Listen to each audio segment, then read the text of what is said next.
An hour in, she paused mid-sentence. You're actually listening, like really listening. Why does that feel so rare? Daniel smiled. Because most people are waiting to talk instead of trying to understand. Then he did something that terrified him. He shared a struggle. I'm working on not using my spiritual growth as a shield. I got so good at being whole that I forgot how to let people in. It's lonely. Sophia's face softened. Oh my God, yes, I did ayahuasca last year and had this massive breakthrough about not needing external validation. Then I realized I'd just replaced needing people with needing no one. It's like I traded one prison for another. For the first time in 18 months, Daniel felt seen, not judged, not measured, seen. They talked for 3 hours. When they left, Sophia hugged him and said, I don't know what this is, but it feels different. Daniel knew what she meant. Chapter 4. The Stumble. That wasn't a fall by the 4th date. Daniel was starting to feel something he hadn't felt since before his divorce. Hope. Not the desperate, clinging hope of needing someone to fix his loneliness, but the quiet hope of two people building something. Then came date 5. Sophia was 20 minutes late. She arrived flustered, apologetic. My ex texted, we were supposed to exchange some stuff and it turned into this whole thing. I'm sorry, my head's a mess. The old Daniel would have been present, compassionate, detached. The new Daniel, trying to practice reciprocal goodwill, felt something sharper, jealousy, insecurity. The voice in his head was vicious. She's not over him. You're a rebound. This is why you stay alone. It's safer. He felt his chest tighten. His hands went cold. He was about to do what he always did. Smile. Say it's fine. Create distance. Protect himself. But Dr. Stavros's words echoed.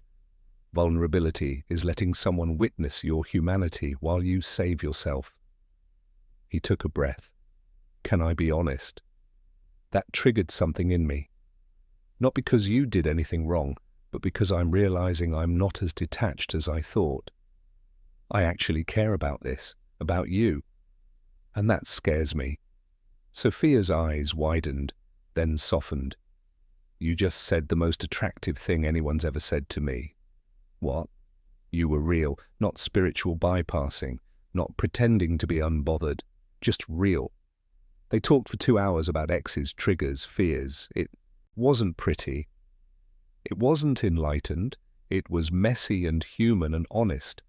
When Daniel got home that night, he texted Dr. Stavros, I think I messed up. I showed too much need. Her response came an hour later. You didn't show need, you showed care. Those are not the same thing. Need is, I can't survive without you. Care is, I choose to be affected by you. The first is prison. The second is freedom. You just practiced freedom.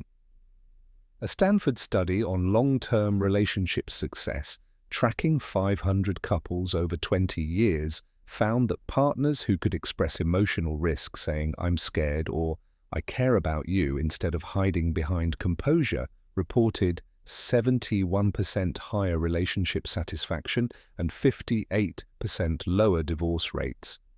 Daniel hadn't regressed, he'd integrated. Awakening without humanity is just sophisticated avoidance. Humanity without awakening is just unconscious need. He was learning to hold both. Chapter 5. The Love That Chose Itself.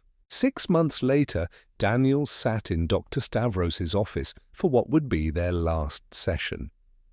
Sophia was waiting for him outside. They'd just come back from a weekend trip where they'd had their first real fight, about future plans, about fears of losing themselves in the relationship, about whether love could exist without need. Dr. Stavros listened to the whole story. Then she smiled. Do you remember what you asked me in our first session? How do you find love when everyone is still playing games? Yeah. You were asking the wrong question. The question was never, how do you find someone awake enough for you? It was how do you stay awake while loving someone? That's the real practice. Not finding the perfect conscious partner, but practicing consciousness inside imperfect love. She leaned forward. Aristotle said that eudaimonia, human flourishing, requires virtuous friendship. Not because you need others to be complete, but because excellence is something we practice together. You cannot become your highest self in isolation. You become it in relationship, in the friction, in the vulnerability, in the choice to keep showing up, even when it's uncomfortable. Daniel nodded. He understood now. The spiritually awake don't struggle with love because they're too evolved. They struggle because they're trying to love from a place of invulnerability. And that's not love, that's observation. Exactly. Chapter 6. The challenge. Perhaps you're sitting here right now realizing you've been making the same mistake. You've worked so hard to heal, to become whole, to no longer need anyone. And in that process, you've forgotten how to want anyone. You've confused non-attachment with non-engagement.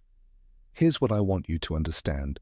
Being spiritually awake doesn't mean you transcend relationships. It means you engage with them differently, not from lack, from choice, not from need, from creation, not to complete yourself, to build something neither of you could build alone. So here's your challenge. It's embarrassingly small. For the next 14 days, I want you to practice one thing: vulnerable honesty, not in some grand declaration, just in tiny moments. When someone asks how you are, don't say good. Tell them one true thing you're working through. When you're on a date, share one struggle, not a resolved one, a current one. When you feel yourself creating distance because caring feels unsafe, say out loud, I'm scared because I actually care about this. That's it. One honest moment per day for 14 days. You're not trying to need anyone. You're trying to let yourself be human again. Because awakening without humanity is just sophisticated loneliness, and you've been lonely long enough. Subscribe to this channel, turn on notifications. I want you to comment below right now, what's one way you use your spiritual growth as armor against connection? Be specific, be honest. In 2 weeks, I'll come back to this comment section and check who actually followed through, who practiced vulnerable honesty, who stopped confusing wholeness with isolation. Your awakening isn't making you unlovable. Your fear of needing anyone is. And there's a profound difference between the two.